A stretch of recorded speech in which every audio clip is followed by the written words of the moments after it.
Hello നമസ്കാരം, എല്ലാവർക്കും നമ്മുടെ ചാനലിലേക്ക് സ്വാഗതം. ഇന്നത്തെ വീഡിയോയിലൂടെ ഷെയർ ചെയ്യുന്നത് നമ്മുടെ ഇന്ത്യയിലെ തന്നെ ഏറ്റവും വലിയ ബാങ്കായിട്ടുള്ള സ്റ്റേറ്റ് ബാങ്ക് ഓഫ് ഇന്ത്യ, അതായത് SBIയുടെ കീഴിൽ വന്നിട്ടുള്ള ഒരു ജോലി അവസരമാണ്. ക്ലറിക്കൽ പോസ്റ്റ് ആയിട്ടുള്ള ജൂനിയർ അസോസിയേറ്റ് എന്ന തസ്തികയിലേക്കാണ് റിക്രൂട്ട്മെൻറ്റ് നോട്ടിഫിക്കേഷൻ വന്നിട്ടുള്ളത്. ഒരു ബാങ്ക് ജോലി ആഗ്രഹിക്കുന്നവരാണ് നിങ്ങളെങ്കിൽ ഈ അവസരം തീർച്ചയായും പ്രയോജനപ്പെടുത്തുക. നമ്മുടെ കേരളത്തിലും വേക്കൻസീസ് വന്നിട്ടുണ്ട്. നമുക്ക് മലയാളത്തിലും എക്സാമിനേഷൻ എഴുതാൻ സാധിക്കുന്നതാണ്.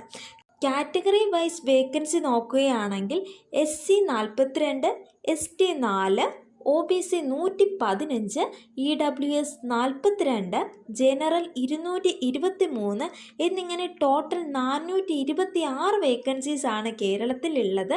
20 വയസ്സ് മുതൽ 28 വയസ്സ് വരെയുള്ളവർക്കാണ് അപേക്ഷിക്കാൻ സാധിക്കുന്നത്. റിസർവ്ഡ് കാറ്റഗറിയിൽ ഉൾപ്പെടുന്ന കാൻഡിഡേറ്റ്സ് ആണെങ്കിൽ നിങ്ങൾക്ക് ഏജ് റിലാക്സേഷൻ ലഭിക്കുന്നതാണ്. ആരൊക്കെയാണ് റിസർവ്ഡ് കാറ്റഗറിയിൽ ഉൾപ്പെടുന്നവർ എന്നും എത്ര വർഷമാണ് ഇവർക്ക് ഏജ് റിലാക്സേഷൻ ലഭിക്കുന്നത് എന്നെല്ലാം നിങ്ങൾക്കിപ്പോൾ സ്ക്രീനിൽ കാണാൻ സാധിക്കും. 28 വയസ്സിന് മുകളിലുള്ളവരാണ്. എന്നാൽ ഇവിടെ തന്നിട്ടുള്ള കാറ്റഗറീസിൽ ഉൾപ്പെടുന്നവരുമാണെങ്കിൽ നിങ്ങൾക്കും ഏജ് റിലാക്സേഷൻ പ്രകാരം അപേക്ഷിക്കാൻ സാധിക്കുന്നതാണ്.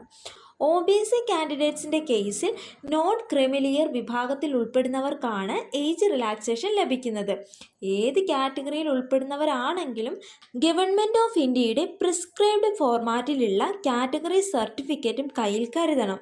OBC നോൺ ക്രിമിലിയർ സർട്ടിഫിക്കറ്റ് എങ്ങനെ അപേക്ഷിക്കണമെന്ന് അറിയണമെന്നുണ്ടെങ്കിൽ നിങ്ങൾക്ക് ഈ ഒരു വീഡിയോ കണ്ടു നോക്കാവുന്നതാണ്. വീഡിയോ ലിങ്ക് ഞാൻ ഡിസ്ക്രിപ്ഷൻ ബോക്സിൽ കൊടുത്തിരിക്കാം. നിങ്ങൾക്ക് തന്നെ നിങ്ങളുടെ മൊബൈൽ ഫോൺ ഉപയോഗിച്ചുകൊണ്ട് അപേക്ഷിക്കാവുന്നതേ ഉള്ളൂ. ഇതുമായി ബന്ധപ്പെട്ട മറ്റ് ഡൗട്ട്സ് എന്തെങ്കിലും ഉണ്ടെങ്കിൽ അത് ക്ലിയർ ചെയ്യുന്നതുമായി ബന്ധപ്പെട്ട വീഡിയോ ലിങ്ക് കൂടി ഡിസ്ക്രിപ്ഷൻ ബോക്സിൽ കൊടുത്തിരിക്കാം. ആവശ്യമെന്ന് തോന്നിയാൽ നിങ്ങൾക്ക് അതുകൂടി കണ്ടു നോക്കാവുന്നതാണ്. അടുത്തതായി ഈ പോസ്റ്റിലേക്ക് അപേക്ഷിക്കുന്നതിനുള്ള അക്കാദമിക് ക്വാളിഫിക്കേഷൻസ് നോക്കാം. ഏതെങ്കിലും ഒരു സബ്ജക്റ്റിൽ ഡിഗ്രി ഉണ്ടായിരിക്കണം. ഇപ്പോൾ final year or last semester graduation pursue ചെയ്യുന്നവർക്കും അപേക്ഷിക്കാൻ സാധിക്കുന്നതാണ്. ദെൻ ഇതിനോടൊപ്പം തന്നെ ഒരു കണ്ടീഷൻ കൂടി ഇവിടെ പറഞ്ഞിട്ടുണ്ട്. പ്രൊഫഷണലി നിങ്ങൾ സെലക്ട് ആവുകയാണെങ്കിൽ 2024 ഡിസംബർ 31 അതിനു മുന്നെയോ ഗ്രാജുവേഷൻ പൂർത്തീകരിച്ച പ്രൂഫ് കാണിക്കേണ്ടി വരും. അതായത് ഈ പറഞ്ഞ ഡേറ്റിനുള്ളിൽ ഗ്രാജുവേഷൻ പൂർത്തീകരിക്കുന്നവർക്കാണ് ഇതിലേക്ക് അപേക്ഷിക്കാൻ സാധിക്കുന്നത്. Online preliminary examination, main exam, opted local language test എന്നിവയുടെ അടിസ്ഥാനത്തിലാണ് സെലക്ഷൻ പ്രോസസ്സ് വരുന്നത്. ഓൺലൈനായിട്ടാണ് അപേക്ഷിക്കേണ്ടത്. അപേക്ഷാ ഫീസ് ഉണ്ട്. SC, ST, PWPD, ex serviceman, deserved ex serviceman തുടങ്ങിയ കാൻഡിഡേറ്റ്സിന് ആപ്ലിക്കേഷൻ ഫീ ഇല്ല. ജനറൽ, OBC, EWS കാൻഡിഡേറ്റ്സിന് 750 രൂപയാണ് ആപ്ലിക്കേഷൻ ഫീസ് വരുന്നത്. നിങ്ങൾ പേ ചെയ്യുന്ന ആപ്ലിക്കേഷൻ ഫീ നോൺ റീഫണ്ടബിൾ ആണ്. നമ്മുടെ കേരളത്തിൽ ആലപ്പുഴ, ഇടുക്കി, കണ്ണൂർ, കൊച്ചി ഓർ എറണാകുളം, കൊല്ലം, കോട്ടയം, കോഴിക്കോട്, മലപ്പുറം, പാലക്കാട്, തിരുവനന്തപുരം, തൃശ്ശൂർ എന്നിവിടങ്ങളിലാണ് എക്സാമിനേഷൻ സെൻറ്റർ ഉണ്ടാവുക. നമ്മുടെ സ്റ്റേറ്റ് കോഡ് 26 ആണ്. ആപ്ലിക്കേഷൻ അയക്കേണ്ട വെബ്സൈറ്റ് ലിങ്കും നോട്ടിഫിക്കേഷൻ ലിങ്കും ഡിസ്ക്രിപ്ഷൻ ബോക്സിൽ കൊടുത്തിരിക്കാം. ഏതൊരു ആപ്ലിക്കേഷൻ അയക്കുന്നതിന് മുന്നേയും അതുമായി ബന്ധപ്പെട്ടിട്ടുള്ള ഒഫീഷ്യൽ നോട്ടിഫിക്കേഷൻ നോക്കി മനസ്സിലാക്കാവുന്നതാണ്. ഇതിൻ്റെ പ്രിലിമിനറി എക്സാമിനേഷൻ വരുന്നത് 2025 ഫെബ്രുവരി മാസത്തോടെ ആയിരിക്കും. മെയിൻ എക്സാം ഏകദേശം മാർച്ച്, ഏപ്രിൽ മാസങ്ങളിലായി പ്രതീക്ഷിക്കാം. ഇതുമായി ബന്ധപ്പെട്ട കൂടുതൽ അപ്ഡേറ്റുകൾ അറിയുവാനായി ബാങ്കിൻ്റെ ഒഫീഷ്യൽ വെബ്സൈറ്റ് ഇടയ്ക്കിടെ നിങ്ങൾക്ക് ചെക്ക് ചെയ്ത് നോക്കാവുന്നതാണ്. Preliminary exam total 100 മാർക്കിനായിരിക്കും. 30 മാർക്കിന് ഇംഗ്ലീഷ് ലാംഗ്വേജ്, 35 മാർക്കിന് ന്യൂമറിക്കൽ എബിലിറ്റി, ദെൻ 35 മാർക്കിന് റീസണിങ് എബിലിറ്റി. ഇങ്ങനെയാണ് ക്വസ്റ്റ്യൻ പാറ്റേൺ വരുന്നത്. നെഗറ്റീവ് മാർക്കുള്ള എക്സാമാണ്. ടോട്ടൽ 1 മണിക്കൂർ ആയിരിക്കും എക്സാമിനേഷൻ ടൈം വരുന്നത്. പ്രിലിമിനറി എക്സാം പാസ്സാവുന്നവരെയാണ് മെയിൻ എക്സാമിന് വിളിക്കുന്നത്. ഇതിന് ടോട്ടൽ 200 മാർക്കാണ് വരുന്നത്. ഇതിൽ ജനറൽ ഓർ ഫിനാൻഷ്യൽ അവെയർനെസ്സിൽ നിന്നും 50 മാർക്കിന് ക്വസ്റ്റ്യൻ ഉണ്ടാവും.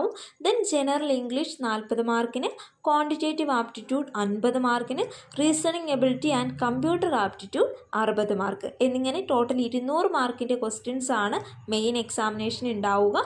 2 മണിക്കൂർ 40 മിനിറ്റ് ആയിരിക്കും ഈ എക്സാമിനേഷൻ്റെ ദൈർഘ്യം വരുന്നത്. മെയിൻ എക്സാമിൻ്റെ മാർക്കിൻ്റെ അടിസ്ഥാനത്തിലാണ് ഫൈനൽ മെറിറ്റ് ലിസ്റ്റ് വരുന്നത്. വെരിഫിക്കേഷൻ ഉണ്ടായിരിക്കും, ലോക്കൽ ലാംഗ്വേജ് ടെസ്റ്റും ഉണ്ടാവും. അതിനുശേഷമാണ് ഫൈനൽ സെലക്റ്റഡ് ലിസ്റ്റ് ഇടുന്നത്. ഈ പോസ്റ്റിൽ ലഭിക്കുന്ന സ്റ്റാർട്ടിംഗ് ബേസിക് പേ 26,730 പിന്നീട് ഇത് കൂടി വരും. പേ സ്കെയിലിനോടൊപ്പം മറ്റ് എമിലുമെൻസും ലഭിക്കുന്നതാണ്. ഡിസംബർ മാസം 17-ാം തീയതി മുതൽ 2025 ജനുവരി മാസം 7-ാം തീയതി വരെയാണ് ഓൺലൈനായി അപേക്ഷിക്കാൻ സാധിക്കുന്നത്. ഈ ഒരു പേജിലൂടെയാണ് അപേക്ഷിക്കേണ്ടത്. ഇവിടെ click here for new registration എന്ന യെല്ലോ ബോക്സിൽ ക്ലിക്ക് ചെയ്ത് നിങ്ങൾക്ക് അപേക്ഷിക്കാവുന്നതാണ്. Already Canara bank, Maharashtra bank, NABARD എന്നിവയിലേക്ക് ആപ്ലിക്കേഷൻ അയക്കുന്നതിൻ്റെ വീഡിയോ ചെയ്തിട്ടുണ്ട്. ഏകദേശം സെയിം പ്രൊസീജിയർ തന്നെയാണ് ഇവിടെയും വരുന്നത്. നിങ്ങളുടെ മൊബൈൽ ഫോൺ ഉപയോഗിച്ച് നിങ്ങൾക്ക് തന്നെ അപേക്ഷിക്കാവുന്നതേ ഉള്ളൂ. ഈ പോസ്റ്റിലേക്ക് മൊബൈൽ ഫോൺ വഴി എങ്ങനെ അപേക്ഷിക്കാമെന്ന വീഡിയോ വേണമെന്നുണ്ടെങ്കിൽ ജസ്റ്റ് ഒന്ന് കമൻറ്റ് ചെയ്യുക. ഇതുമായി ബന്ധപ്പെട്ട മറ്റ് അപ്ഡേറ്റുകളും റിസൾട്ടും എല്ലാം ബാങ്കിൻ്റെ ഒഫീഷ്യൽ വെബ്സൈറ്റിൽ പബ്ലിഷ് ചെയ്യുന്നതായിരിക്കും. ഒരു ബാങ്ക് ജോലി വേണമെന്ന് ആഗ്രഹിക്കുന്നവർക്ക് അപേക്ഷിക്കാൻ പറ്റുന്ന നല്ലൊരു പോസ്റ്റാണിത്. കൃത്യമായ ലക്ഷ്യബോധത്തോടെ നല്ല രീതിയിൽ സിലബസ് മനസ്സിലാക്കി പഠിക്കുക, പ്ലസ് PYQ പ്രാക്ടീസ് ചെയ്യുക. പ്രാക്ടീസിലൂടെ പെട്ടെന്ന് ക്വസ്റ്റ്യൻ ചെയ്യാൻ പാകത്തിൽ സ്പീഡപ്പ് ആകുക, ഫോക്കസ്ഡ് ആയി തന്നെ മുന്നോട്ട് പോകുക. നിങ്ങളുടെ ആഗ്രഹത്തിനനുസരിച്ച് നിങ്ങൾക്ക് ഈ ഒരു ജോലി നേടാൻ സാധിക്കട്ടെ. Anyway, all the best. ഈ ഒരു വീഡിയോ നിങ്ങൾക്ക് ഉപകാരപ്രദമായാൽ തീർച്ചയായും ലൈക്ക് ചെയ്യുക, ഷെയർ ചെയ്യുക, കമൻറ്റ് ചെയ്യുക, സബ്സ്ക്രൈബ് ചെയ്യുക. Thank you.